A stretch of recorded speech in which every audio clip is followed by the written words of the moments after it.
Hola, ¿qué tal? Bienvenidos al episodio número 7 de Neurófilos, el cual tiene por título La ciencia detrás de Tool, en donde abordaremos la relación entre esta icónica banda con las matemáticas, filosofía y psicología. En esta ocasión en Neurófilos tenemos a un invitado especial, Arturo Pliego. ¿Cómo estamos, hermano? Muy bien, gracias por la invitación. De verdad, estoy encantado de estar en este espacio con ustedes, en este escenario. Yo siempre he dicho, cada vez que tengamos oportunidad de sentarnos a la mesa de los grandes, pues hay que aprovechar. Entonces, pues ya listos para comenzar. Bienvenido, hermano. Bienvenido. Muchas gracias. Pues les doy una pequeña introducción de Arturo. Es docente de psicología a nivel licenciatura, director general del área educativa en la Sociedad Académica Intelectual de Hidalgo, AC. Y hace poco publicaste tu primer libro, de Introducción al Pensamiento Filosófico. Exacto, el primer ¿cierto? pinino. De hecho, pues con mucho cariño. Migda, yo eternamente agradecido con Migda porque él fue quien escribió este prólogo de mi libro y nos regaló este bello pasaje, este viaje justamente al pensamiento filosófico, que es como se titula el libro. Pues un placer, una chulada de libro. Por favor, cómprenlo. Todavía tiene algunos ahí están planes disponibles para pueden buscar quieran. También, ¿no? Y hablando de Migda, pues, Migdael Hernández, creo que nunca lo hemos reseñado. Él es licenciado en sistemas, licenciado en educación secundaria, maestría en matemática y su didáctica, humildemente un doctorado en humanidades y actualmente está estudiando su maestría en astrobiología y es delegado estatal de la Olimpiada Nacional de Matemáticas. O sea, es la riata. No. Entonces, en su CV tiene ahí, soy la riata. Soy metiche, que es diferente, hermano. Y bueno, me toca a mí presentar a mi buen hermano porque nunca lo presentamos. Siempre nos presenta y siempre lo dejamos así relegado, ¿no? No porque no lo queramos, sino en realidad porque siempre se nos olvida. No, es cierto. Mi buen hermano, el buen Jesús Paredes, para que vean, o sea, aquí estamos hablando de gente grande, dijera el buen Chucho. Él es egresado de la Facultad de Ciencias de la UNAM, específicamente en Ciencias Espaciales, ¿no? Tiene publicados 2 artículos académicos en el campo de la modelación numérica, y son bastante interesantes, por ahí pueden buscarlos. Él ya luego les pasa si quieren el link. Y además fue Premio Estatal de la Juventud en el 2020 en Ciencia y Tecnología en el Estado de Hidalgo. Entonces, la verdad es que es un privilegio estar con ustedes, hermanos. Es un placer siempre poder discutir. Hoy va a estar bueno el tema, por cierto. Muy bueno, va a estar bastante interesante. Sí, va a estar bueno. Lástima que no tenemos 6 horas para explayarnos, porque sí es un tema bien choncho. Y hasta ahorita, los 7 capítulos que hemos grabado, al menos a mí ha sido el que más me ha exigido. A nivel de estudiarle, porque, híjole, cada vez le excavaba más y encontraba más y más cosas, ¿no? No terminas nunca. No, me costó trabajo delimitarlo y aún así traigo 10 hojas de apuntes. Y es que fíjate, yo tengo que serte bien sincero, yo tenía mis prejuicios al respecto, ¿sabes? ¿No? Precisamente con el meme que publicabas, ¿no? De por qué los fans de Tool a veces suelen ser medios mamadores. Especiales. No voy a ocupar esa palabra, pero especiales. No, pero, o sea, realmente en esta búsqueda que dices, en esta investigación, pues sí, ahora entiendo, ¿no? O sea, todo el asunto detrás. Yo lo he visto como más por encimita, ¿sabes? Pero no, es todo un asunto, realmente. Sí, está este mito de que los fans de Tool son un poquito especiales. Inmamables. Y no es mentira. Yo creo que la neta el fandom de los más tóxicos de la escena luego son los de Tool. Podría ser. De hecho, básicamente cuando por primera vez te adentras en el mundo de Tool, te topas justo con la figura del fan de Tool. Exactamente. Y es este personaje, ¿no? Que básicamente te dice que tienes que tener 3 doctorados, ¿no? Platicamos 3 doctorados, 2 maestrías en matemáticas para poderlo entender, ¿no? Ver fractales. Ver fractales realmente, ¿no? Pero pues nada que ver, o sea... Sí, ya tener abierto tu tercer ojo y... Básicamente. Y si no eres aceptado en el culto. Si no. Sí. Y aunque lo tengas, todavía no, te falta algo, ¿no? O sea, nunca es suficiente. Pero nos vamos a dar cuenta, al final, una de las conclusiones es de que si bien Tool tiene cosas muy... entre comillas, complejas, que aparentemente son complejas en su música, no lo son tanto. Sí. O sea, igual vamos a desmitificar un poco. También, y esa es la intención, justamente. ¿Sí? Tampoco los vamos a glorificar, como mucho fandom. Y pues bien, vamos a empezar para empezar, ¿qué es Tool, no? O sea, antes de entrar en materia, pues la definición, les voy a dar una definición del libro de Tool. Para quien no los conozca, si no los conoces, pausa este video y lánzate a escuchar alguna de sus rolas porque es una banda muy conocida y muchos hasta la consideran de culto, ¿no? Pero bien, Tool es una banda estadounidense de metal progresivo que inició en el 89 y hasta la fecha se le considera como una banda de culto por su sonido único y aparente complejidad lírica y musical. Cuenta con 6 álbumes, de los cuales en los cuales tocan temas relacionados con la espiritualidad, el existencialismo, el crecimiento personal, la introspección y exploración de la psique humana. Si bien hay algunos detractores de Tool, no se puede negar su actual influencia en muchas bandas de la escena del metal, ¿cierto? Sí, correcto. Claro. Y bueno, muchos lo meten en metal progresivo, otros en post-metal, otros en math metal, otros en math rock. Vamos, a mí no me gusta encasillarme en géneros, justamente me gustan estas bandas que no las puedes como meter en un solo género. Sí, sí. Para mí es metal progresivo y punto. Y antes de entrar en materia en Tool, quisiera que Migda nos des un poquito de contexto Correcto. de esta relación que existe entre las matemáticas y la música, que no es actual, Correcto. no nació ayer. Fíjate, ¿no? y de hecho, para comenzar mi charla sobre desde dónde viene este asunto del mad rock, ¿no? Que ahora le han llamado mad rock. Yo conocí a Tool, es muy curioso, no sé si se acuerdan, a lo mejor Arturo es más joven, pero seguramente andabas por ahí, mi buen Tal vez, Arturo, ajá. pero Chucho seguramente sí. O también tú eres más joven, hermano. Sí, No me tengo siento anciano. 30 maldita sea. apenas. El punto es que yo conocí a Tool por no sé si se acuerdan de las guerras de bandas que se hacían en la feria. En el Claro, el sí. lugar de Corona, ¿se acuerdan? Sí. Yo conocí a Tool Sí, justamente muchísimo. porque en aquella época, estoy hablando de 2009, 2010 probablemente, Sí. nuestros amigos, los Edom en ese tiempo, que después fueron Hetzenquetzel, Sí, participaron llegaron a la final contra una banda que era tributo a Tool. en serio. Y sinceramente la banda me dejó impresionado, tocaban increíble. De hecho, ellos ganaron. Ellos Ok. ganaron y tocaban, o sea, yo me quedé impresionado y de hecho le pregunté a un camarada, el cover, ¿Qué están aquí le tocando, están haciendo no? tributo, ¿no? Ajá. Y me no, pues a Tool. Y dije, pues ¿quién es Tool? ¿No? Y me tuve que, o sea, porque los tipos lo tocaban exactamente muy similar a la banda, en serio. En serio, la gente, aunque estábamos apoyando a la otra banda, Sí. nos quedamos con la boca abierta. Y ahí conocí a Tool. Y entonces me llevó a intentar entender qué estaban tocando, ¿no? Sí, yo ¿No? creo que todos, bueno, los que somos fans de Tool, reconocemos ese momento donde estábamos bien clavados, ¿no? No sé tú, claro. Arturo, Sí, ¿qué te sí, pareció sí, cuando sí. escuchaste por primera vez? La primera vez, hermano. Fíjate A que Tool. la primera vez que yo lo escuché fue, de hecho, en un videojuego.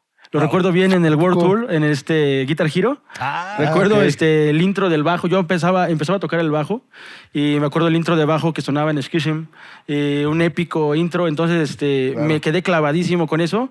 Fue mi primer acercamiento realmente con Tool. Al principio, pues, le soy sincero, yo no lo entendí realmente. No le metí el tiempo de estudio que requería a lo mejor. Y pues yo seguí tocando otros géneros, ¿no? Pero el tiempo, pues, me volvió a llevar justamente a volver a escuchar Tool. Interesante. Y ahora sí a ponerle la atención debida, ¿no? Ya con otros ojos, ya con otros oídos. Entonces, pues, hubo ese momento épico que yo recuerdo justamente fue con el bajo de Schism. Schism. Sí, sí, sí. chulada. Sí, es una chulada. Desde ese bajo es bellísimo. Sí, sí, sí. Y una de las mayores razones porque el fandom de Tool luego es muy clavado es porque ellos incorporaron Tool en su rola lateral el código Fibonacci. Ah, exacto. Bueno, Sí. la secuencia Fibonacci. Fibonacci. Vamos a adentrarnos más en eso más adelante. Pero esto nos habla de que aquí ya existe una relación entre la música y las matemáticas, Correcto, hermano. que no inició con Tool. Ahí te ¿Estás va. de acuerdo, No, amigo? desde ahí los, les va. desde los griegos. Venga. Exactamente, fíjense. Antes. Y es muy curioso porque justamente ahorita que estábamos indagando en esto, voy a hablar de los rockstars griegos, ¿no? Ajá. Porque justamente el primero que logra demostrar geométricamente la existencia de esa famosa razón áurea, que es a lo que vamos a platicar un poco, Sí, claro. el famoso número phi, ¿no? Ujú. Fue el gran Euclides, justamente. Hace una demostración geométrica y genera una controversia. ¿Con quién? Con otra escuela de rockstars, más rockstars que él, la escuela pitagórica. Los pitagóricos. Porque sí. los pitagóricos, Ok. fíjense, Ya estudiaban la música Sí, ellos, claro. Y aparte que estudiaban la música, solo consideraban a la aritmética como con la base de 4 números, pero todos ellos eran enteros. Sí, sí, sí. Y llega Euclides y le dice, adivinen qué, hay una razón que está en todos lados, no una relación en la naturaleza que está Una en todos lados, y adivinen división. qué, no es entera. Es raíz de 5 más 1 sobre 2. Ajá, ajá. Boom, ¿no? 1.618. Y que está presente en el crecimiento de plantas, en algunos Básicamente procesos, todo el ¿no? universo, Todo, ¿no? en todo el universo. 1.618 con una infinidad de decimales. infinidad de Es un número irracional. Imagínense la bronca que se aventaron ahí entre Sí, sí. Euclides, la escuela pitagórica, porque ellos consideraban que esos 4 números eran los que regían a todo el universo. Resulta que no eran enteros, que había un número Sí, sí. una constante en este caso que es Fi, ¿no? Y que era la que rige precisamente, como decías Arturo, que está en todos lados, ¿no? ¿Cómo ven, muchachos? Ahí empieza el primer acercamiento a intentar entender ese patrón que está en toda la naturaleza, ¿no? Claro, fíjate que aquí que mencionas de los griegos, pues precisamente ellos decían que la música es la expresión artística de las matemáticas. Correcto. Es la forma que tienen las matemáticas de expresarse artísticamente, ¿no? Entonces, tenemos esta disposición a nuestro oído para poder escucharlas más o menos, ¿no? Entonces me acuerdo mucho que desde la filosofía griega pues abordaba una teoría filosófica de la armonía, lo que es la teoría de la esfera, ¿no? La armonía de la esfera, que trataba básicamente de plantear la relación que existía entre los números en las matemáticas y los astros, ¿no? Los cuerpos celestes. Pitágoras, como decías, pues sienta las bases de lo que sería la teoría musical occidental, ¿no? Claramente es occidental porque pues influencia después posteriormente a Europa. Pero Pitágoras sienta las bases de lo que es la teoría musical como tal al estudiar estos intervalos, ¿no? Los patrones y las escalas que ya existían en ese momento. Y fíjate qué tan importante era para los griegos. Fíjense, te voy a leer una de las máximas, ¿no? Precisamente de Cicerón. Él decía, fíjense, se los voy a leer así literalmente. Adelante, porque me parece fabuloso. Los oídos de los mortales están llenos de este sonido, pero son incapaces de oírlo. Es lo mismo que intentar mirar el sol directamente. Sus rayos son más potentes que tus ojos, haciendo referencia a la música de las esferas, ¿no? Lo que tú decías. Sí. Lo que Pitágoras estudiaba en aquellos tiempos, ¿no? O sea, para que vean la relevancia que en ese tiempo tenía. Otra vez, como decía el buen Chucho en algunos capítulos anteriores, hay que entender que estamos hablando de un tiempo donde no había internet. Claro, sí, ¿no? Todo era con su juicio, su criterio, con su razonamiento. La contemplación era una herramienta fabulosa, ¿no? Y el tiempo, el tiempo que tenían para poderlo poner en práctica. Hemos sido felices en aquel tiempo. Sí, claro. ¿No? Sí, pero desde ahí ya empezábamos a ver una especie de relación entre las mates y la música. Así es. ¿Cierto? Ya. De ahí, digamos que son como los inicios, que nos podemos ir también mucho antes, ¿no? O sea, la música no empieza con los griegos. No, claro, no. O sea, y es muy difícil ese límite de dónde empieza la música. Muchos dicen que desde que alguien agarró un hueso y empezó a hacer ruido. Una de las primeras expresiones humanas, quizá, ¿eh? Que desde el latido del corazón, pues ya hay un cierto pulso, ¿no? Para la música. O sea, que el único asunto que se le asigna a los griegos es que lo contemplaron. Y lo empezaron a racionar desde un punto de vista más racional, ¿no? Ya no es el pensamiento mágico, probablemente, ¿no? Sí, que al final de cuentas terminaron imponiendo un cierto código, una cierta normativa para seguir de lo que sería la musicalidad, ¿no? Exactamente. Está incluso en los textos, por ejemplo, recuerdo mucho de la República de Platón, donde habla de estas escalas que sí son aceptables para la música y estas otras escalas que no son aceptables porque inducen a estados del cuerpo como del desequilibrio, ¿no? De hecho, hasta intervalos, ¿no? O sea, intervalos es la secuencia entre una nota y otra, y pues y antes había ciertos intervalos hasta prohibidos, ¿no? Lo que le llaman la cuarta disminuida, que antes era el intervalo del diablo. Del diablo. Exacto. Y que Black Sabbath lo explotó a más no poder. La mayoría de las bandas de metal. Sí, es correcto. Sí, no, una chulada. Son todos los padres del metal, los Black Sabbath. Oye, y por cierto, antes ahí se iba a dar un dato ahí con respecto a lo que estaban diciendo acerca de esta situación de los griegos, ¿no? De la música. Justamente hay una teoría de que cuando Pitágoras empieza a analizar este asunto de que toca una cuerda y empieza a vibrar y ahí empieza a razonar, empieza a poner sus dedos sobre la cuerda para entender este asunto de que sonaba diferente dependiendo de dónde colocara sus dedos. Cuenta por ahí un mito, una leyenda en la ciencia que ahí inició el primer concepto de la teoría de cuerdas. Muy interesante, ¿eh? O sea, que empezó desde ahí y que obviamente ya físicos posteriores empezaron a visualizar este asunto de que hay a ciertos niveles existe una especie de vibración. De vibración, que fue dicen lo primero que ocurrió, ¿no? Pero ojo, no estamos en este asunto así como, ¿cómo llamarlo, hermano? Como psicomágico de decir que hay que vibrar alto y eso, ¿no? No, claro, son vibraciones sí, físicas. Exacto, exactamente, es física. O sea, estamos hablando vibrando. Exactamente. Interactuando con esas partículas que vibrando con energía. Más vibraciones, claro. Es correcto. Fíjense nada más, ¿no? Para que vean la relevancia del pensamiento de los griegos, ¿eh? Y fíjate, mencionabas hace rato del número Fi, que le dicen el número áureo, que muchos lo tienen muy santificado, pero incluso hasta hay varias teorías de que Bach ha usado ese número para varias de sus obras, y es muy claro en varias obras, por ejemplo en Mona Lisa, en la pintura de Mona Lisa, es muy claro el código Fi, cómo Da Vinci lo utilizó y estéticamente es algo innato, que es estéticamente muy bonito, ¿verdad? Ahorita hablaremos un poquito igual de eso que tocas, sobre la teoría de los arquetipos de Jung, precisamente. Correcto. Exacto. Que nos orienta justamente, estos arquetipos nos orientan a contemplar la belleza estética, a lo mejor del arte, y el arte en general, hablo de pintura, de danza, de música. Entonces, pues, hay esos patrones a lo mejor, que son los arquetipos, ya veremos más adelante, que nos atraen, nos capturan. Incluso así poder darle una correcta interpretación desde nuestra concepción, ¿no? Desde nuestro propio pensamiento simbólico. Claro. Ahorita vamos a hablar del símbolo. Sí, también no, la teoría del símbolo, No, es muy buena. En serio, va a estar bueno el día de hoy, muchachos. No Y pues se vayan. entrando en materia, pues bueno, ya definimos qué es Tool y nuestra experiencia personal con Tool. Ahora quisiera mencionar un poquito más de ellos. Tool está conformado por 4 integrantes. Danny Carey en la batería, Maynard Keenan en la voz, Adam Jones en guitarra y Justin Chancellor en el bajo. Ahora, cabe mencionar que Danny Carey ha tenido siempre un fanatismo sobre la numerología. La numerología es una pseudociencia en donde uno asocia los números con cosas personales del ser humano, ¿no? Que el 7 significa tal, que es un número Tu fecha de nacimiento y entonces eres... Se sigue considerando como pseudociencia, pero Carey estaba muy obsesionado con esta parte. Está todavía. Y hasta la fecha. Y Maynard ha tenido una obsesión por esta parte de la espiritualidad, del autodescubrimiento, que se nota mucho en sus letras y en la música. Y ahora quisiera dar, como cualquier buena banda de cualquier género, tiene un contexto sociocultural. Correcto, totalmente. Y quisiera dar una especie de contexto para que veamos en qué momento surgió Tool. Tool surgió en 1989, ¿no?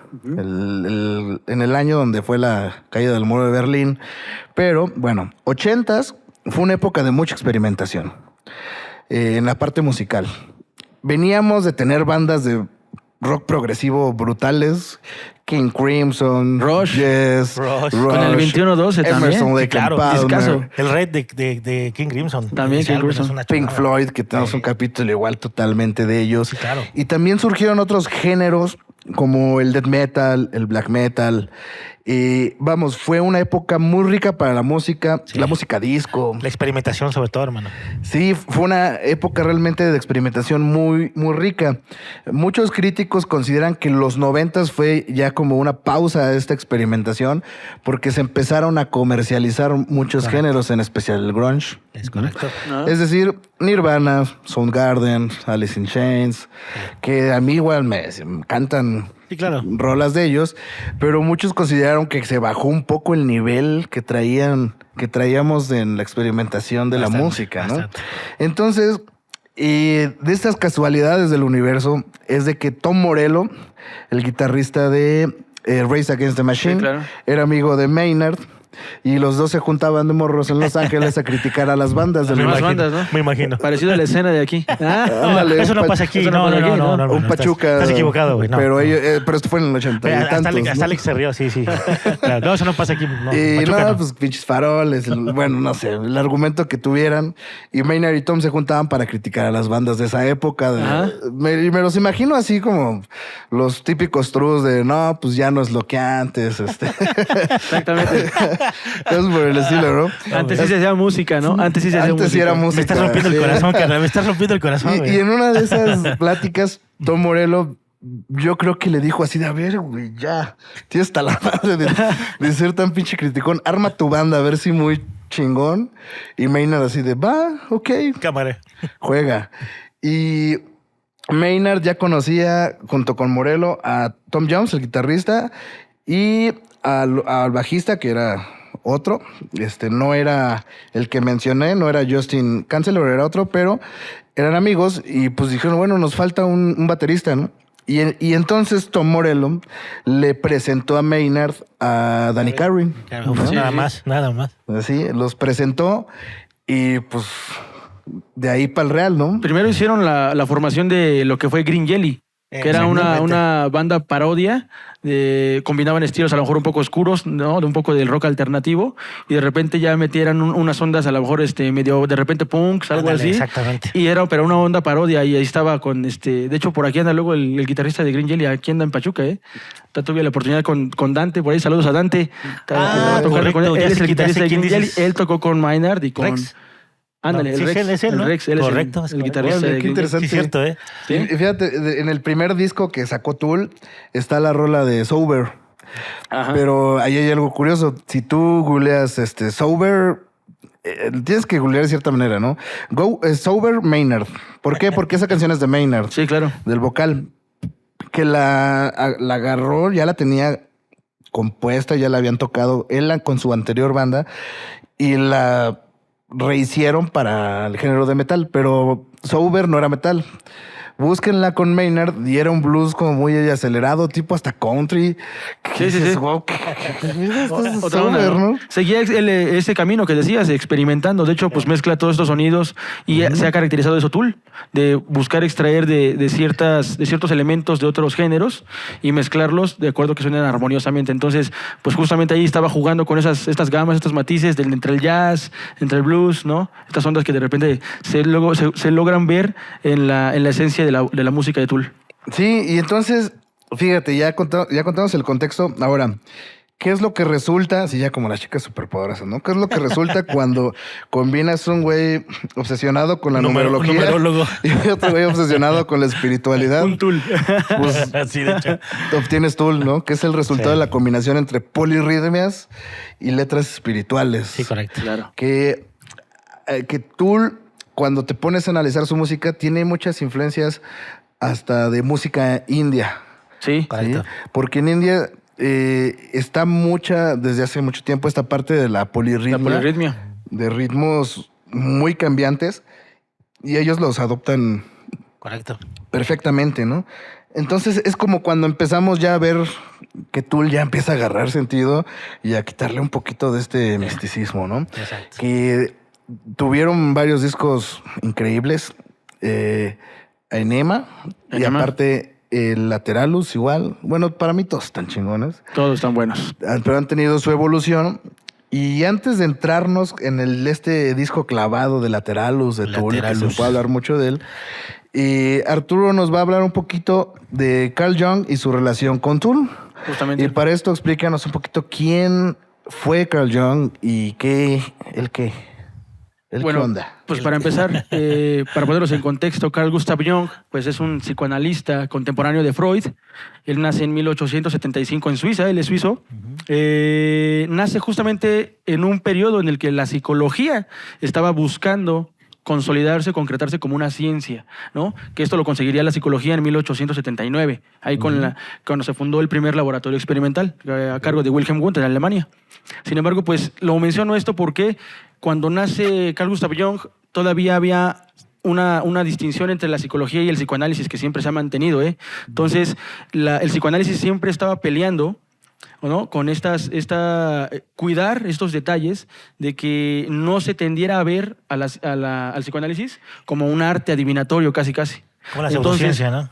Como una pseudociencia, ¿no? Exacto. Entonces, cuando Carl Gustav Jung estudia psiquiatría, él estudia en Basilea, en ese momento el jefe, el máster, era Sigmund Freud.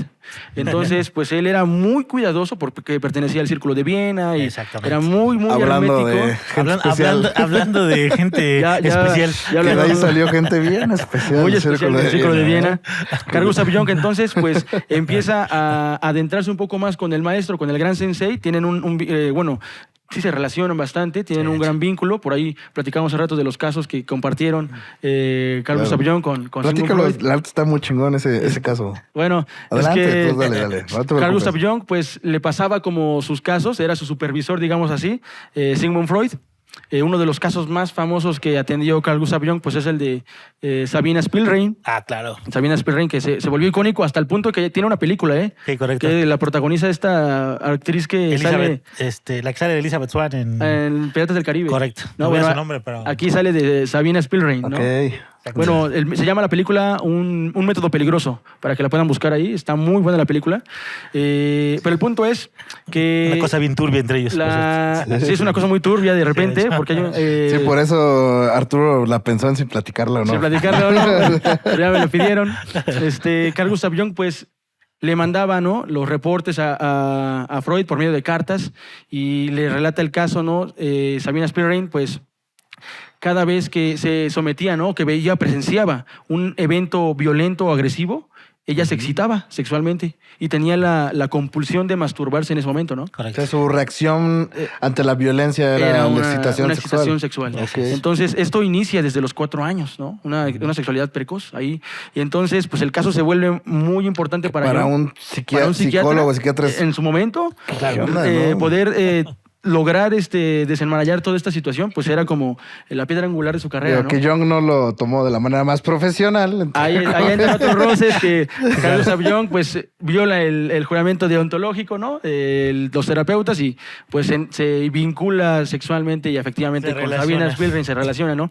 Pero el punto es, Sabina Spielrein logra salir un poco con esto del psicoanálisis, las técnicas que aplicaba Jung y Me imagino. termina matriculándose como psiquiatra realmente.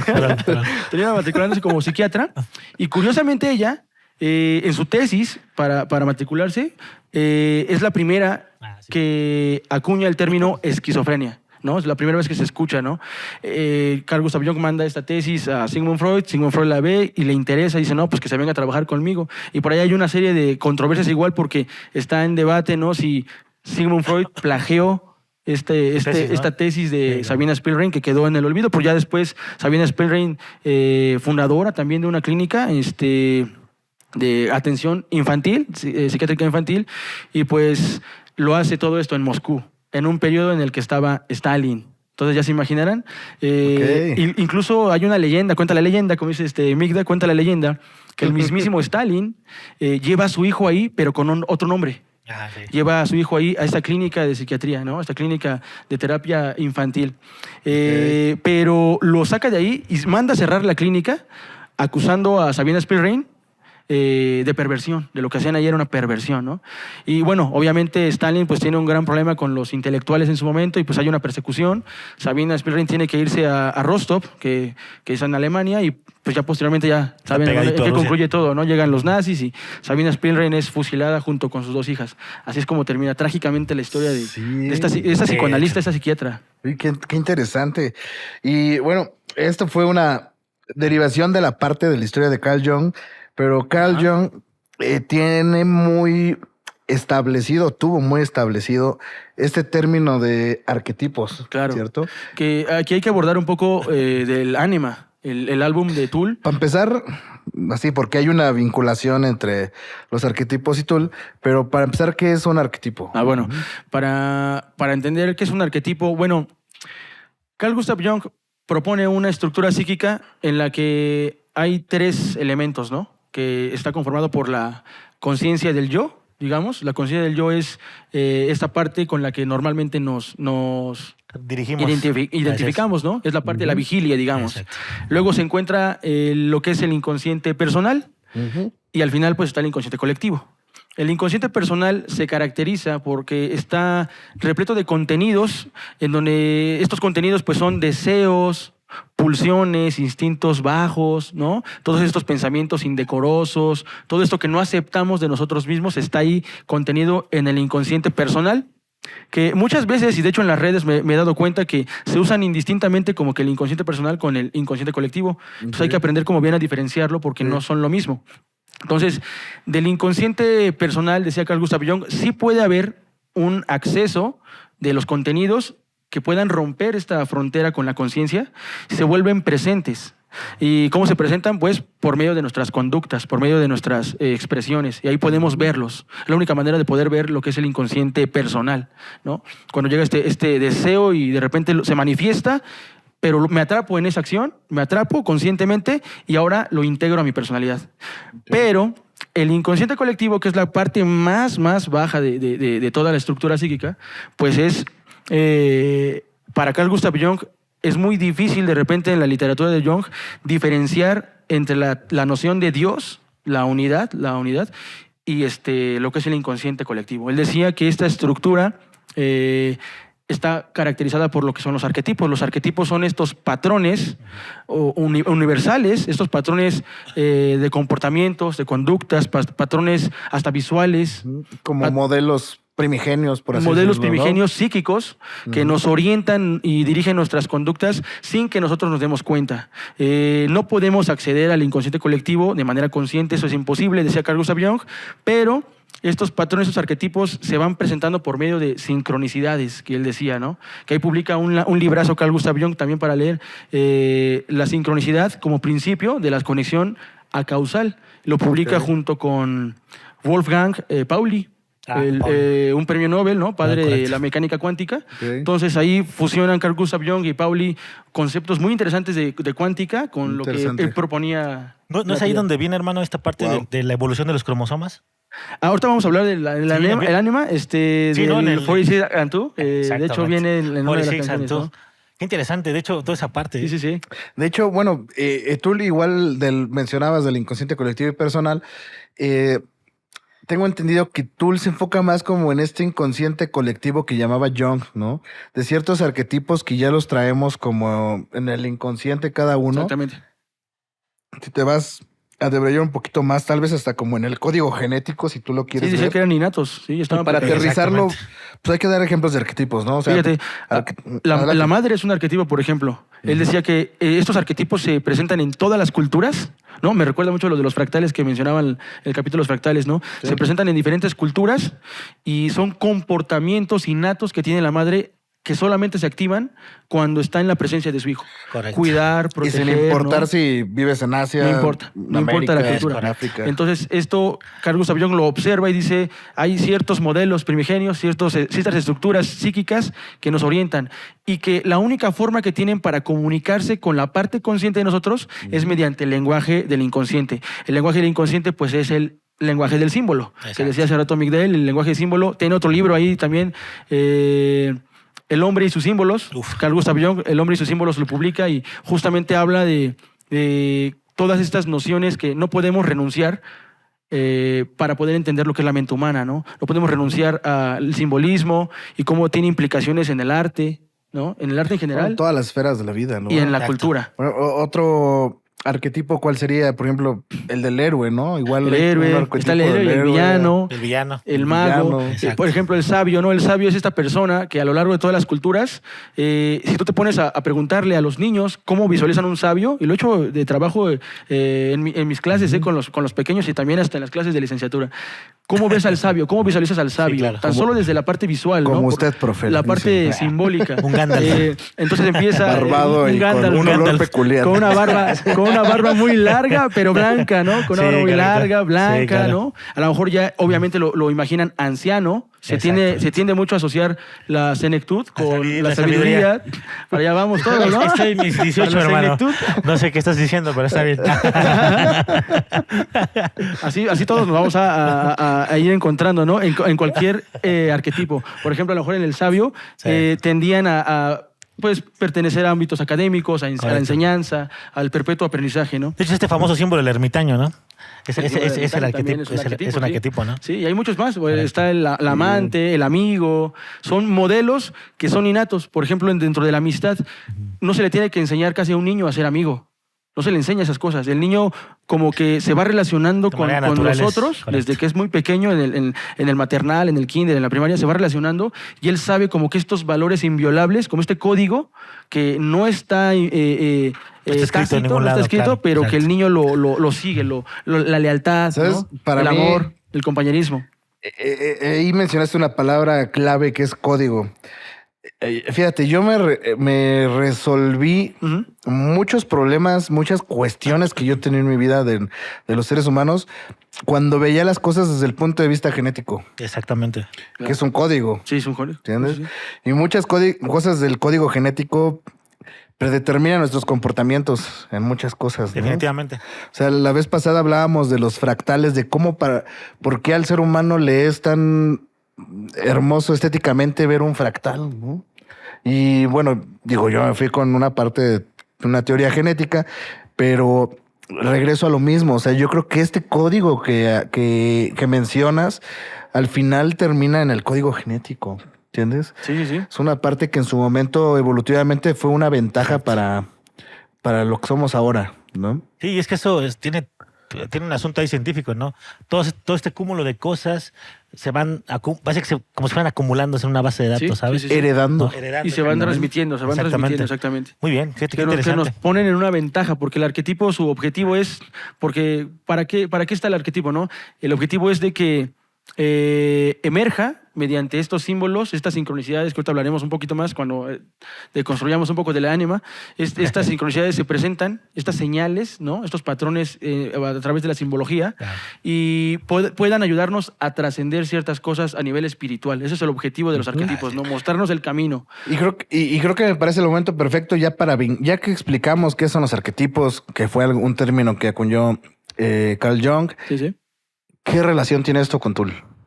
¿No? Bueno, precisamente en el disco de Anima, que es cuando yo creo que Tool se catapulta y se orienta hacia donde se iba a dirigir ya actualmente, Sí. porque los dos primeros álbumes, Anima es el tercer álbum, los dos primeros álbumes son Como de un tanto experimentación. distintos, ¿no? Sí, correcto. Pero en el Anima ya toca temas de filosofía, de psicología, un poco se aventa con lo ritual, con lo místico, y aquí ya en algunas letras, por ejemplo, en 46 and 2, que es de la que vamos a hablar ahorita, Claro.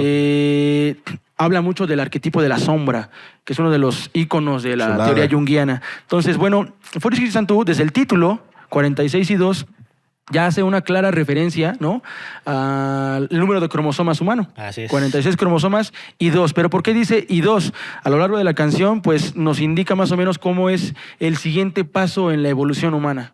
¿Por qué? Pues antes los humanos tenían 42 cromosomas más un par sexual, y evolucionamos ahora a tener 44 cromosomas y un par sexual, en total 46. Entonces ellos le agregan y 2, porque según esto es el siguiente paso Así es, evolutivo. La evolución. ¿Y cuándo ocurre? En la letra nos dice cuando alcanzamos la integración de la sombra en nuestra personalidad. Decía Carl Gustav Jung que el objetivo, el sentido de la existencia humana es alcanzar la integración total y plena de la personalidad en la conciencia. ¿Y a qué nos referimos con esto que mencionas como sombra? Bueno, el arquetipo de la sombra está muy interesante, fíjate. La sombra es justo esta parte oscura, justo esta parte que muchas veces negamos de nosotros, que no aceptamos, que no logramos reconocer, y que es más fácil verla en los demás, ¿no? Por medio de las proyecciones y otros mecanismos, Sí. que nosotros mismos. Como Entonces, el lado oscuro, ¿no? es nuestro lado ser humano. oscuro, ¿no? Y Oye, fíjate- Migda, ¿y te acuerdas Sí. dónde tocamos ese tema anteriormente? Sí, claro, El de Dark hecho, Side, Pink ¿no? Floyd. Y de El hecho, Dark Side of the iba Moon. yo para allá, les iba a Es decir. una analogía, es eso mismo. Exacto. Les iba yo Por otras palabras. a recordar este concepto. Obviamente, Jung lo está abordando desde un punto de vista más espiritual en esa integración que tú dices. Pero a mí hay un concepto que a mí me gusta mucho utilizarlo precisamente con los muchachos, ¿no? Con estos niños que apenas están conociendo a sí mismos. Mande- Porque que es justamente de Aristóteles, que es animal racional, ¿no? Animal Y me racional. gusta jugar con él precisamente porque ¿Cuál? el concepto de animal racional, ¿no? Ah, Porque ok, nosotros animal somos racional, racionales. Y en ese concepto, siempre a los muchachos les digo que muchas veces actuamos desde la bestialidad, haciendo referencia precisamente, Arturo, a esa parte de la sombra, a eso que está en nuestra naturaleza, pero que siempre tratamos de ocultar, pero que siempre sale, surge ante algunas situaciones. Porque Y que ahí si está. no aprendemos a que esa parte está ahí todo el tiempo, Sí. y que esa bestialidad, ese animal está ahí y que se puede controlar a través de la voluntad, del intelecto, las virtudes, ¿no? Desde un punto de vista filosófico. Sí, claro, claro. Si no lo aprendemos y no aceptamos que está ahí y aprendemos a conocerlo, entonces estamos destinados precisamente a que esa sombra de pronto aparezca y le dé Y la torre aparte, a todo lo que estemos sí, ¿no? haciendo. Es bien Hay una- rico cuando eres consciente de esa parte oscura, ¿no? Sí, claro. Te quitas un peso de encima. ¿no? Exactamente. La aceptación y la integración es justamente... Exactamente. Hay una frase brillante de Carl Gustav Jung, dice, lo que niegas Ah. te somete, lo que aceptas te transforma. Correcto. Entonces es esta oportunidad nada más, porque el hecho de que vuelvas consciente, integres esta sombra, esta parte oscura, decía Jean-Paul Sartre, la parte podrida, ¿no? La parte podrida de nosotros, lo que no queremos, lo hacemos consciente, lo vemos, y en el álbum Anima, en la canción 46 and 2 nos dice, no como verla o visualizarla a distancia, sino pararte en la sombra. Abrazarla. Es más, ser la sombra. Ser la sombra para poder integrarla y entonces una vez sí tener la oportunidad, la posibilidad de transformarlo. Porque una vez que eres consciente, tienes dos opciones. O hacer algo al respecto con lo que tengas ahí el tema, o no hacer nada, porque también puedes elegir el otro camino. Decía Nietzsche, conciencia no significa cambio. Exactamente. Conciencia solo significa conciencia del hecho. Entonces, a veces nosotros pensamos que ya, una vez que somos conscientes de esto, ya acabamos el proceso. No, Ya soy un superhombre. apenas es el primer Ya nos paso. elevamos, ya empieza a levitar. Ajá, ya meditamos, ya alcanzamos el nirvana. No, la conciencia apenas es el primer Sí, paso, claro. ¿no? Y yo creo La que es el acción paso muy más difícil. Cuando claro. un ejercicio muy cabrón que casi pocos hacemos es vernos al espejo, directo a los ojos y reconocer tanto lo bueno como lo ojete, ¿no? Sí, no, pues sí, claro, y es esa Y parte. no cualquiera, porque eso a cualquiera lo rompe. Cuando te das cuenta que no eres como el ser perfecto que tú creías desde tu infancia, que dices, no, yo igual hago Correcto. ñeradas, yo igual hago Sí. cosas feas y ahí está, ¿no? Ahí están, ahí Y es en que el ahí pasado. viene el asunto entonces de este asunto de las máscaras, ¿no, hermano? De, La de skin. mostrarse desde lo que no eres realmente. Te estás mostrando. No hay una autenticidad. Y eso lo vemos muy fácil, es muy fácil para los muchachos que nos escuchan, son jóvenes. Métanse a Facebook en este momento y vean cómo la gente siempre se presenta desde la luz. Sí, claro. Jamás se presenta Sí, desde esa sombra que fíjate, realmente es. es algo, ¿no? no pues ir, bueno, sí no me molesta, porque es como es, pero la parte de las redes sociales te reflejan un lado de la vida que no es tan objetivo, Correcto. Claro, claro. te reflejan lo Subjetivo bonito totalmente. y en redes sociales todos somos bonitos, todos somos perfectos, ¿no? Hay perfección ahí. ¿no? Hay perfección, pura Nadie ve el gente detrás. perfecta. Nadie ve el detrás. Exactamente. Pero son seres humanos, detrás hay cosas que obviamente no van a estar presumiendo en redes Claro, sociales, ¿no? totalmente. Entonces creo que hay un problema al menos generacional, no generacional porque creo que siempre ha existido, es de que muy pocas personas se ven al espejo, lo digo de una manera metafórica, de ver que también tienes tus cosas feas, tienes tu lado oscuro, que tienes que afrontar tarde o temprano, Correcto. y de ahí partes para mejorar. Claro. No puedes mejorar sin ser consciente Sí, sí, sí. de que tienes tus problemas, le llamamos psicológicos. Psiquiátricos ya está hasta como un poquito más químico Sí, sí, sí. a nivel cerebral, pero está el aspecto psicológico en donde tú todavía puedes como hacer algo, pero siento que no puedes accionar sin ser consciente de tu espectro.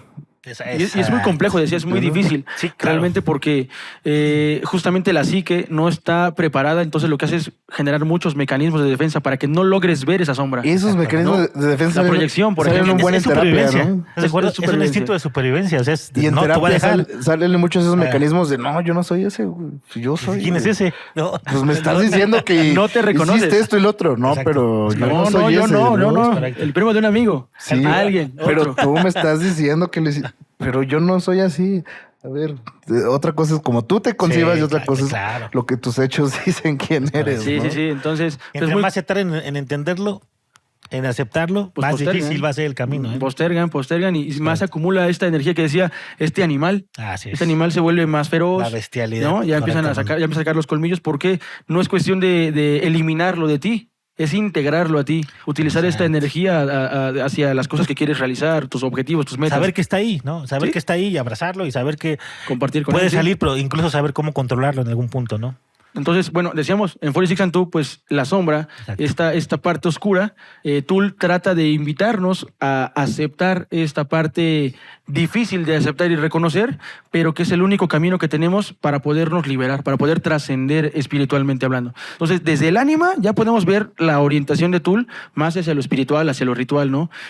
También de repente meten tintes como de budismo zen, de repente meten tintes de misticismo. Filosofía oriental. Sí, claro, claro. Ujú. Entonces van tocando demasiados temas, pero bueno, esto pasa con los arquetipos, al menos en este en específico de 46 and Two.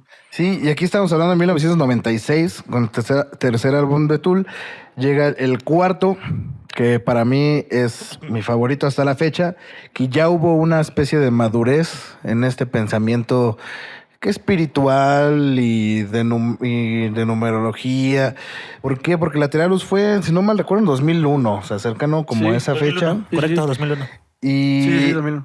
y se ve que en esa etapa Tool ya traía una onda muy espiritual, muy Ya, de autoconocimiento, muy existencialista.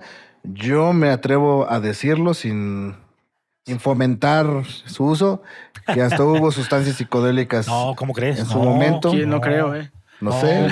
No, para nada. Tú No sé, no levantes falsos, hermano. No, sé qué digo, estás haciendo. De hecho- llámame loco, pero ¿Qué cosas No, de dices? hecho, ya yo partir creo de ahí- que sí conocieron Sí. los ácidos. Eso, Sí, güey. explícitamente No. está esta canción. No, bueno, sí. Lost Case de 10.000 días. Ah, claro. Días después de Lateralus, en donde ya incluyen una conversación. El fragmento inicial de la canción de Lost Case, pues es la plática que tienen, el diálogo que tienen la enfermera con. Se me fue el nombre, el de que descubrió el LSD. Albert Hoffman. Albert Hoffman, ¿no? correcto, Hoffman. Blame Hoffman se llama la canción. Entonces, es un fragmento Ya. de la conversación de lo que él escuchaba y de lo que él publicó en su libro. Y ahí está puesto, ¿no? Como la experimentación, igual con enteógenos también. Sí, claro.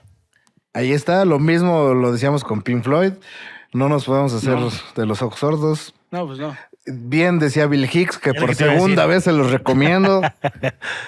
Bill Hicks decía, si estás en contra de las drogas psicodélicas, agarra todos tus discos de rock y tíralos a la basura. Quémalos, ¿no? Ve a tu casa y Quema quema todo tu los arte. Beatles, quema los Led Zeppelin, Sí, quema quema The todo. Purple, todos ya. Sí, sí, sí. ¿No? Y bueno, ya en materia quisiera entrar ahora en este álbum de Lateralus, donde está la mayor parte de esta, ¿cómo decirlo? Como de esta parte sacra, como de esta admiración que ya pinta lo sacro, así ya de deidad de Tool, que yo no estoy tan de acuerdo en poner en un pedestal tan alto a Tool, pero se empezó a hacer una banda de culto porque ellos en su disco Lateralus de 2001, en la canción Lateralus, metieron algo que se llama secuencia Fibonacci, que es una secuencia de números muy sencilla, de hecho, ¿eh? O sea, Sí. y no es la única secuencia que existe No hay en más el patrones. mundo. O sea, hay infinidad más de secuencias. Y yo para eso traigo mi diagramita, que igual lo van a ver en pantalla, de qué es la secuencia Fibonacci, ¿no? La secuencia Fibonacci es muy sencilla. Empezamos con el 0. ¿Cuál sigue después del 0? Pues sigue el 1. Si sumas 1 más el que está atrás, o sea, 1 más 0, te va a dar 1. Y si sumas 1 con el que está atrás, que igual es 1, 1 más 1, te va a dar 2. Si sumas el 2 con el que está, con su antecesor, que es el 1, Correcto. 2 más 1, 3. Si sumas el 3 con su antecesor, que es el 2, 3 más 2, 5. 5 más 3, 8. 8 más 5, 13. 13 más 8, 21. Y así nos podemos ir hasta el infinito. Y parte de estos números es el 987, que ahorita tiene una razón de ser igual, es el 987. Pero bueno, esto es lo que le llaman la secuencia de Fibonacci. Ahora, la secuencia de Fibonacci aquí yo la empecé en 0 y 1. Pero yo la pude haber empezado en 3 y 4. Yo la pude haber empezado en 6 y 7. Y siguiendo las mismas reglas construyo una secuencia de Fibonacci. Ujú, ujú. La secuencia del libro de Fibonacci es esta, la que empieza en 0, pero no es la única. Ok. Ahora, dices, bueno, mira, yo lo voy a repetir otra vez. Los matemáticos buscan problemas donde no existen. ¿A qué voy con esto? O sea, hubo un momento de la historia donde alguien dijo, a ver, voy a sumar los números y su antecesor se lo voy a sumar y el antecesor a ver qué forma, ¿no? Pero fíjate, hay cosas, o sea, hay cosas donde sí, obviamente, yo creo que alguien, no sé, me imagino a Gauss, ¿no? Ajá. La clásica historia, ¿no? De Gauss sumando números del 1 al 100, ¿no? Y que el profe dijo, pues sumen, como que el profe dijo, Niño "Ay, Gauss". voy al baño, ¿no? Ajá. Muchachos, sumen del 1 al 100, ahorita vengo, ¿no? Y Gauss dijo, pues ya está, ¿no? Y todos sumando, pues 1, más 2, más 3. Hasta el Y 99. Gauss dijo, no, pues ya está. Ajá. Y dijo, ¿cómo? O sea, yo creo que lo fue a buscar al baño y le digo, profe, no, le toca y ya está. ¿Cómo si, espérate, pues, ¿no? Vengo crudo, pues quería poner ahí a hacer algo todo el día. ¿no? Exacto. No, eso no pasa, hermano. No. Entonces, dijo, pues ya está, profe, ¿no? Y obviamente este asunto de la generalización pues, es una de las cosas que divierte a los matemáticos, ¿no? Claro. Pero hay algo también interesante antes de que continúes. El asunto es que hay muchas secuencias en la naturaleza que los matemáticos más bien han observado, ¿no? Obviamente hay muchas, como dices, Chucho, que pues, sí son como...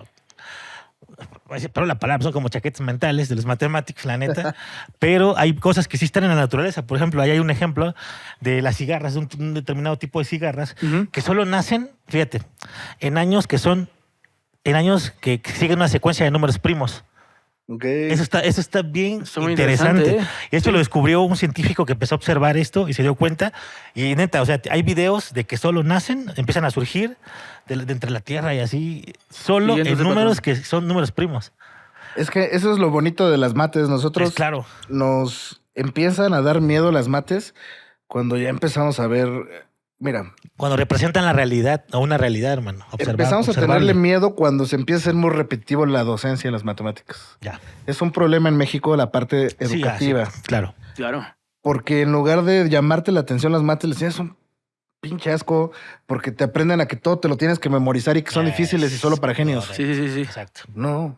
Y eso yo digo que sucede porque muchos de los profes no saben mates. Sí, sí, Exactamente. Es correcto. Y Y fíjate que recurren al ahorita método tocando ese punto de la repetición. educación, ocurre lo mismo que las mates en las artes, ¿eh? Ya, O exactamente, sea, tenemos esta hermano. materia como bien rezagada y Ujú. entonces cuando queremos que alguien entienda un poco del lenguaje matemático detrás de una canción o detrás de tal banda, es muy difícil que la persona cuente con este bagaje, este lenguaje que le permita entenderlo, ¿no? Claro. Es como Sí. aprender a leer. Cuando aprendemos la lengua materna, pues empezamos con nuestro nombre y Exacto. las vocales y luego con las consonantes y junta esto y te va a dar tal sílaba, haces palabras, haces oraciones. Vamos con un proceso, ¿no? No le ponemos al niño a leer el Tratactus Sí, desde el eso- principio. Sí, a Wittgenstein a sus 2 años, ¿no? ¿no? Algo de Ser y Tiempo de Heidegger. Sí los voy a poner. No, yo igual, pero Pero los 3 años. bueno. Entonces, ¿qué pasa? Cuando llegan a cierto momento, pues empiezan a consumir la Sí, música que sí. está a nuestra disposición, realmente, porque correcto. no hay una guía, no hay una educación, yo creo, artística, y no solo de la música, me estoy refiriendo a todas las artes en general, para que podamos contemplar, para que podamos entender un poquito más del arte, y entonces, pues es más fácil consumir lo consumible, lo más sencillo, porque el lenguaje es un poco más fácil de digerir, Correcto. Fíjate, hermano, eso es interesante lo que dices, digo, porque estamos dándole vuelta, pero ahorita vamos a volver al asunto. Sí, sí, sí. Qué interesante sería volver a este precepto del quadrivium de los griegos, ¿no? ¿no? ¿Ah?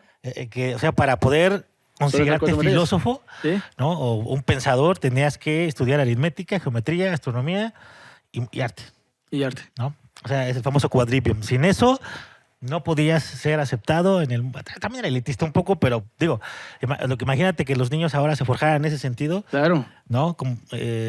Como pasa en algunos países, claro, pero pues, es otra filosofía muy distinta. Sí, sí.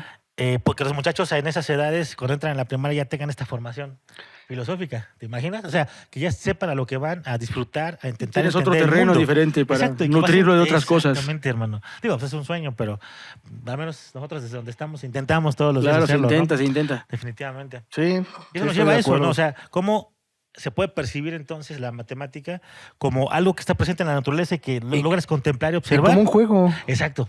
O sea, Exacto. Es Y un como juego, este las tipo de mates. sucesiones que están incluso presentes en el crecimiento de algunas plantas, ¿no? Sí, Por ejemplo, sí, sí. ¿no? Y que no es una coincidencia realmente, ¿no? No, para nada. Y yo, lo poquito que he explicado del código Fibonacci, si te das cuenta, es como un juego. O sea, Exacto. un juego de niños. Vamos a sumar el número que está antes de este y vemos qué resulta y Ya le hasta dónde, sumamos ¿no? el anterior. Es un juego. De verdad Sí, hasta donde claro. llego, ¿no? Si las mates nos las enseñaran como un juego, puta, sería otra Y es justo cosa, lo que ¿no? Maynard y compañía hacen en el Lateralus. Sí, sí, sí. Jugar con eso. Y, ¿no? y dentro de estos juegos, bueno, tengo aquí unos diagramitas y ves con la misma imagen. Bueno, nada más que le quité aquí los ceros para que quepa toda la Bien imagen. didáctico aquí. 1, 2, 3, 5, 8, 13. Ya los vimos por qué son estos números, ¿no? Porque Ajá. sumas el anterior. Ok, vamos a hacer otro juego. Vamos a dividir 3 entre el número entre el que es su sucesor, ¿no? Profesor. 3 entre 2 te da 1.5. Ok, el que Ujú. sigue. 5 entre 3 te da 1.666. Ujú. Que sigue 8 entre Ah, 5 te da 1.6. El que sigue 3 entre 8, 1.625. El que sigue.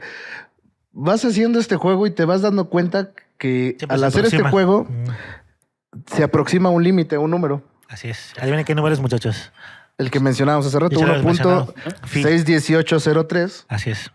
que es el número, lo que llaman el número áureo.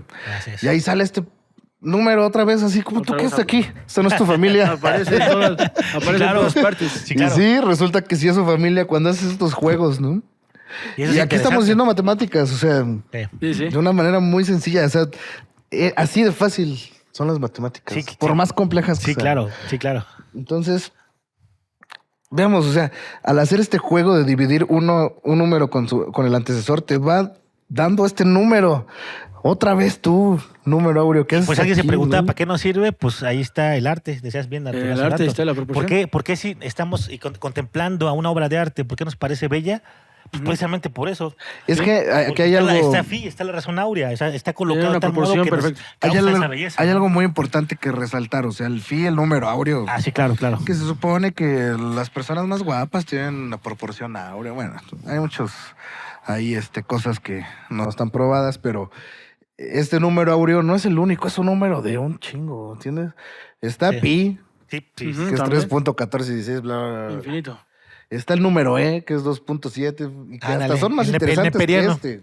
El famoso número neperiano, ¿no? Sí, exactamente. ¿No? Hay muchos números, pero este es un número que cuando empiezas a jugar con los números te sale en la pinche naturaleza. Claro, Exacto. que está en todo, ¿no? Está ¿Por qué curioso. otra vez tú no puntos entre...? Pues no sé, güey. Y sobre Pues, todo así te sale es, cuando ves ¿no? algo que te parece bello, te llama la atención. Eso es lo Parecería, curioso. parecería hasta un arquetipo otra vez. ¿no? Exactamente, hermano. Otra Sí. vez algo instintivo Exacto. que nos llama justamente y que nos atrae, nos vuelve a captar nuestra atención. Y Y fíjate, ahí empieza, y ocurre. empieza este concepto de buscar, por eso nos parece tan misterioso este asunto de la espiritualidad. Sí. Porque ahí pensamos que entonces, bueno, no es que pensemos, parecía que Pues, tocador tuviésemos. rápido. Vamos a darle, sí, adelante, señor, adelante, pásele, ¿no? Pásale, pásale. Sí, entonces empieza este asunto, mi estimado Arturo, de Ajá. por qué nos llama tanto la atención la belleza de las cosas, ¿no? Sí, Y sí, por sí. eso el ser humano empieza a buscar este misterio. Y por Sí, eso sí, sí. intenta Y encontrarlo hay ahí tantas formas, justamente. tantas teorías, Exactamente. tantas visiones Exactamente. filosóficas, Exacto. tantos ojos diferentes, ¿no? Todos Al- contemplando el mismo asunto, la misma justamente belleza, ¿no? lo que quería decir, Carl Gustav Jung decía nunca aclaró una diferencia entre Dios y el inconsciente colectivo. Básicamente para él eran lo mismo, Era lo mismo, ¿no? exacto. Me recuerda un poco también al panteísmo de Baruch Spinoza, Ah, exacto. que él hablaba de lo Baruch. uno, ¿no? De este Dios del cual nosotros solo somos una mera expresión. Exacto. Y para Jung, el ejemplo que ponía, pues, es muy sencillo de entender quiénes somos nosotros dentro del inconsciente colectivo. Es como si fuéramos peces. Imagínense un pez que está navegando, ¿no? El océano, toda esa agua, es el inconsciente colectivo. Ya. Todo eso que envuelve a ese pez, junto con los demás peces que están, es lo que le da la vida también al pez. Nosotros estamos justamente en el inconsciente colectivo, fluyendo en estas aguas, y que de repente se presentan estos patrones, estas sincronicidades. Aquí te quiero platicar sobre uno de los libros pináculos de Carl Gustav Jung, que es la sincronicidad como principio de las conexiones acausales. Wow. Ahí trae una historia muy bonita donde por primera vez él funda esta teoría, ¿no? Y explica que una vez en su consultorio tenía un paciente, le vamos a llamar el señor X. Señor X tenía una dolencia emocional, pero muy leve, ¿no? O sea, un caso fácil de resolver. Ajá. Pero de repente le dice el señor X a Carl Gustav Jung, oye, me duele un poco Ok. el pecho y la garganta. Entonces, Carl Gustav Jung lo refiere con un médico, porque él era médico, pero era más que nada, se especializaba en la psiquiatría, ¿no? El señor X pues se va y al otro día viene la esposa del señor X, ¿no? La señora X le llamaremos. La señora X llega y le dice, Jung, por favor, bueno, doctor, por favor, dígame que mi esposo va a estar bien. ¿No? Ella quería ser calmada, quería ser consolada. ¿Pero por qué? Claro, va a estar bien, todo bien. O sea, no, es que siento que mi esposo corre grave peligro. ¿No? Y Jung le dice, la intenta dar consuelo, la intenta calmar y al final él la manda, le hace alguna técnica de relajación, la manda a su casa, ¿no? Pero primero le había preguntado por qué siente esta peligrosidad inminente para su esposo. Y dice, mire, es que hoy en la mañana que me levanté, que desperté, me asomé por la ventana y había una parvada ahí de aves en el alféizar, ¿no? Que son estas como para desaguas, ¿no? Para que no se acumule el agua. Lo ve esta parvada de aves y dice, esto ha ocurrido justo antes de que muriera mi abuelo, pero también justo antes de que muriera mi padre, ¿no? Carl Gustav Jung, pues, o sea, todavía no había escrito las sincronicidades, no va a ocurrir porque ya ha ocurrido antes. La manda a su casa y a esa misma semana Fallece. el señor X muere, ¿no? De un problema cardíaco. Entonces, a partir de ahí, Jung empieza como que a replantearse todo, a cuestionarse todo, y fue que se alía con Wolfgang Pauli, el padre de la mecánica cuántica, para escribir un poco este libro, ¿no? donde abordan otra vez, rescata el simbolismo. Hay una historia ahí, un caso, ¿no? De una paciente que tiene un sueño recurrente en el que en el sueño le regalan un escarabajo de oro. Ya. Y Carl Gustav Jung, mientras le está contando este sueño, la paciente estaba de espaldas a la ventana y de repente escuchaba en la ventana algo que revoloteaba, algo que golpeaba la ventana. Y cuando él se voltea, ¿no? Así para mirar, abre la ventana y vio que era un insecto volador y lo atrapa al vuelo, lo caza al vuelo. Cuando lo abre, Escarabajo. se da cuenta que era un escarabajo Sí, claro. e inmediatamente, sin pensarlo, se lo da a la paciente. La paciente sin su mano lo ve y casi como una cuestión así parece de novela, porque no parece tan creíble. La paciente a partir de ahí empezó a tener una visión muy distinta de la vida, porque justo en ese momento pasó todo, ¿no? Entonces fue cuando ya Jung se empieza a preguntar de estas sincronicidades, que son estas pequeñas situaciones, ¿no? Que ocurren, estas coincidencias de entre dos o más sucesos que van más allá del azar. Correcto. Que no tienen una misma, o bueno, aparentemente no tienen una misma causa, pero que van más allá del azar. Y que solamente, otro de los elementos es de que solo pueden ser entendidos estos significados por la persona que los experimenta, ¿no? Porque son tan distintos. La realidad, dice Jung, en la metafísica, la realidad es interpretativa, la realidad es muy subjetiva. Entonces solamente cuando a alguien se le presenta esta sincronicidad, él, el que tiene ojos para ver, podrá atender a la señal del arquetipo. Oye, Arturo, entonces Claro. aquí creo que es donde empieza, porque creo que aquí hay otra unión entre Tull y la filosofía, ideología del buen Carl Jung. Sí. Y que tiene que ver precisamente cuando Carl Jung se separa de su maestro. ¿Estás Sí, de acuerdo? claro, la ruptura Y con cuando, Freud. cuando escribe el libro rojo, y entonces ahí hay un Que no se asunto publica, exactamente. Que no se publica. Oye, ¿qué tan cierto es? Digo, ahí tú sabes más de esto, seguramente, que en este periodo este rompimiento surge precisamente porque Carl Jung empieza a indagar precisamente con esta curiosidad que tú La decías de mística. cosas, exacto, que no están en la ciencia, bueno, no estaban Sí. aceptados dentro de la ciencia.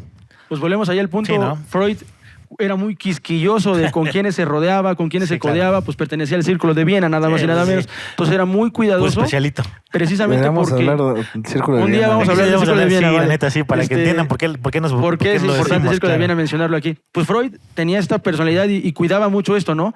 Entonces, tenía este cuidado, ¿por qué? Porque quería que el psicoanálisis fuera considerado una ciencia Así es. y no un arte adivinatorio, no una Así es. pseudociencia. Entonces, cuando Carl Gustav Jung le empieza a presentar este tipo de ideas, este tipo de visiones filosóficas, pues Freud casi que le dice, mira, para que puedas pertenecer como a la orden, para que puedas ser mi pupilo, tienes que atender, Sí.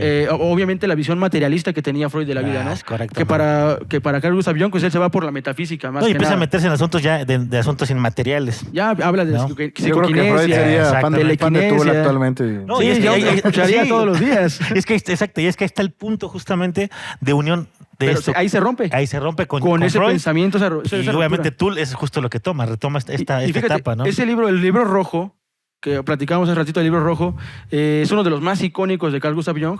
Sí. Precisamente causó tanto furor porque fue el libro que le tomó más tiempo escribir, tardó 15 años en escribirlo. Así es. O sea, lo escribió paralelamente a otras obras, ¿no? Está las relaciones entre el yo y el inconsciente, en medio está por ahí las sincronicidades que te comentaba hace rato, Sí, claro. el hombre y los símbolos.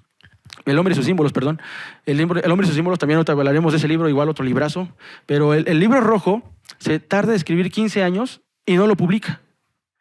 Y entonces él muere y los herederos del texto se lo mantienen y lo publican no sino hasta el 2009. Sí. O sea, hasta muy recientemente. Exactamente. Entonces, en el 2009, Carl Gustav Jung vuelve a causar furor, reaviva el interés por el psicoanálisis otra vez, por este misticismo, por lo ritual, Así es. por este tipo de situaciones y por el psicoanálisis en general de Freud también. Pero esto es muy reciente, entonces, ¿En qué año salió el Lateralus? 2001. 2001. Ok, Sí, pero bueno, a lo mejor ahí la influencia era pues el hombre y sus símbolos. El hombre y sus El hombre y sus símbolos, símbolos, es otra influencia de correcto. Jung. Sí, Qué interesante encontrar Sí. estos vínculos que luego no son tan aparentes, no Sí, son claro, tan obvios, ¿no? Requieren de estudio, hermano, ¿no? Es así Y bueno, el tiempo desgraciadamente es limitado. vamos a apresurar esta parte en la explicación matemática de Lateralus, porque es lo hermoso. O sea, tiene una parte, una explicación psicológica, filosófica, pero también tiene su parte matemática. Es ¿no? correcto. Ya había mencionado de cuáles son los números que conforman la secuencia Fibonacci, ¿no? Ajá. Y que si jugamos y dividimos el número con su antecesor, pues se va a aproximar al número áureo. Correcto, 1.618 y así, con un número infinito de decimales porque es un número irracional. Tú cuando esto lo conviertes en cuadrados, si era un cuadrado de 1 por 1, y en otro cuadrado de 2 por 2, 3 por 3, y así te vas y los graficas, es cuando ya empezamos a ver el número áureo. Así es. Que el número áureo, pues hay muchos objetos que tienen forma de esta figura que nosotros dibujamos. Galaxias, plantas. Caracoles. El famoso espiral, ¿no? Que todos conocen. No acabamos. Que el símbolo de la espiral está permanentemente a lo largo de todo el Lateralus. Así es, Que correctamente. hasta en su letra, ¿no? En Spiral la out. letra y en todo, ¿no? Ya aquí ya se integra Alex Gray. Ya Alex Gray ya propone este exacto. arte diferente y ya es otra onda. Aquí Sí. la ¿Y promoción. cómo es que incorpora Tool en Lateralus el código Fibonacci? Lo incorpora de dos maneras. Principalmente en las sílabas de la línea vocal del verso principal. Y también lo incorpora en los tiempos del coro. Así. Porque les voy a dar un ejemplo de qué me refiero con las sílabas, ¿no? Tenemos de nuevo aquí el código Fibonacci y nosotros podemos ir siguiendo la letra de Tool con esto, ¿no? Black, then whiter, all I see in my infancy, red and yellow they give to me. Son exactamente. Y regresamos, ¿no? Reaching unto me, Se let repite, me see. ¿no? Y así lo que hacen en Lateralus es jugar con estos. Ir jugando con esto. A veces son versos de 13 sílabas, regresa 8, 5, 3, 2, 1. Juega. Claro, pero claro. juega con las sílabas, con estos números. Sí. Y en la parte del coro, que igual no muchos le han puesto El overthinking. como tanta atención a esta parte, Ándale. que en el coro maneja, para los que saben música, 9 octavos, 8 octavos y 7 octavos. En la parte de overthinking, over now. Bueno, esa parte empieza con 9 octavos, después 8 octavos, Ah, después sí, claro. 7 octavos y regresa 9, 8, 7. Si tú unes el 9 y 8, 7, te va a formar uno de los números del código Fibonacci, ¿no? Así El es. 987. Un número que pertenece al código Fibonacci. Exactamente. Más adelante, pero sí Entonces, pertenece, ¿no? es ahí donde se limita el uso del código Fibonacci en la rola de Lateralus de Tool. Y pues ya para terminar les tenemos una sorpresa, Ah, sí, claro. que pues nos vamos a echar ahí un palomazo Es una cosa que no habíamos hecho, pero hoy es el día, muchachos. de Lateralus. Sí, correcto. Muy bien. Breve, Aprovechando el talento del buen Arturo. exactamente, que pues Y el digamos, buen Chucho también, porque pues, se va a rifar. y pues ya ustedes de tarea se quedan que vayan contando las sílabas y van a ver Exacto. que coincide con esto que estamos hablando, ¿no? Entonces vamos a hacerlo de manera breve para terminar. Exacto. Pues ahí suéltenos la pista, maestro. Corre pista, maestro.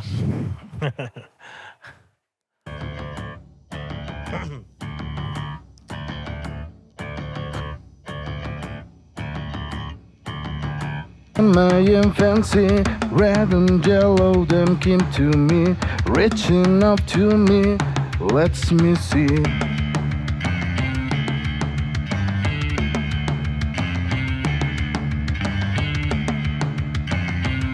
Debe empezar con 13 sílabas. Exacto. As below, so above and beyond, I imagine, from beyond the line of reason. Push the envelope, watch it bend.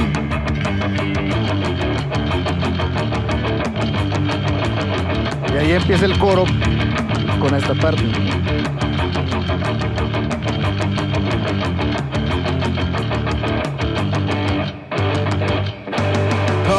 Overthinking, overanalyzing, separate the body from the mind. Withering my intuition, missing opportunities and my feel my will to feel the moment, drawing wild satellite. black and white are all I see. In my infancy, red and yellow, then keep to me. Lead me home to be, let me see. There is so much moment back in me. De Fibonacci, pero está toda madre la No, pinche Sí, claro, ¿no? O sea, el hecho de la creatividad para componerlo, o sea, Sí, exactamente. eso es lo que vale la pena, ¿no? Entonces, por eso que acabamos de tocar, que acabamos de explicar, Tool se ha vuelto como de culto. Sí, claro. Pero pues como vimos, ya está jugando con Con los números. las sílabas, con los Correcto. números de Código Fibonacci. Y No bueno, hay gran cosa. También bajemos lo del pedestal tantito. No, y bueno, ahí para bajarse un poco el pedestal, claro está. Hay que hablar también de que este asunto del math rock, ¿no? Del math metal existe desde hace tiempo.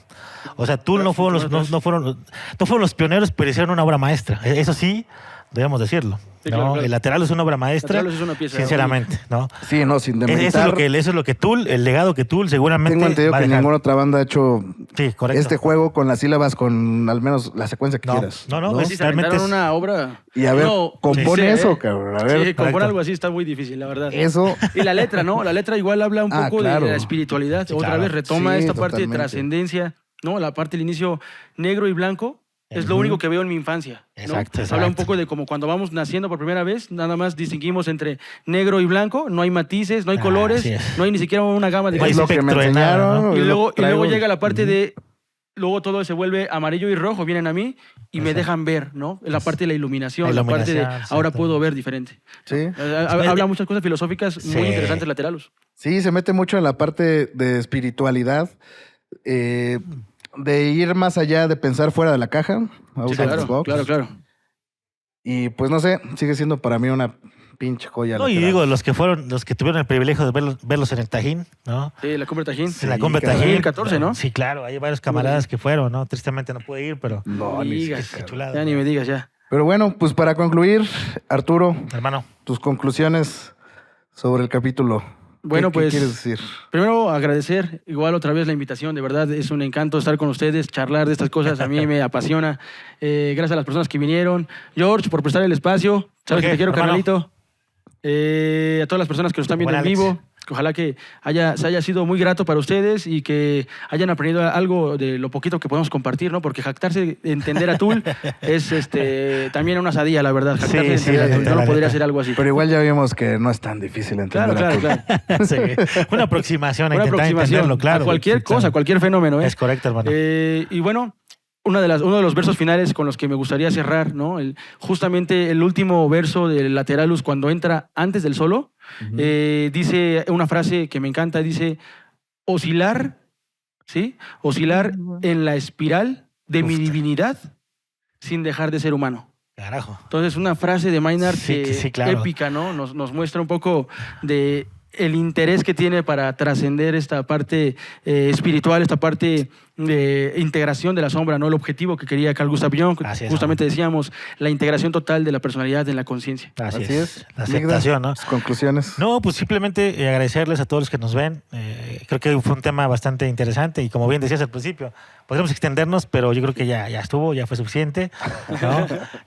Sin embargo, pues agradecer que nos vean, que nos estén escuchando en este momento y pues aquí estamos, ¿no? De pronto si alguien quiere un tema que le Sugerir parezca interesante, temas, pueden adelante. sugerirlo ahí, pueden escribirlo ahora mismo, ¿no? O sea, cualquier tema, estamos abiertos a hablar, cualquier cosa que tenga que ver con ciencia.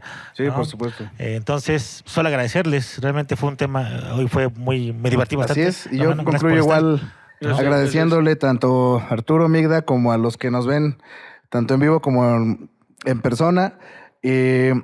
Suscríbanse a nuestro canal de YouTube, Neurófilos Podcast, en Facebook y TikTok también. Y vamos empezando este proyecto, necesitamos de su apoyo para claro. que vaya creciendo. Y pues les agradecemos, nos vemos la próxima semana en el 8º episodio. Oye, nada más enviar unos saludos a mis paisanos de Jacala. Ah, Nos claro, están viendo, ya sí. tenemos, allá está mi pariente, el buen Abel. Pues y- que nos y su envíen esposa Diana. chile rallado y ya vemos. Ah, por cierto, sí, Abel dice acá mi hermano. que sí. Endémico de la Ya, Sierra ya le Gorda de expliqué, ya te Hidalgo. expliqué que está muy seco por allá ahorita, pero bueno, No está me bien. importa. Te debo un Bien los kilito. chiles Te debo un kilo de chile chile rallado, rallado. una enchilada. Ya está, hermano. Gracias. Dale, hasta luego. Nos vemos. Buenas noches. Gracias.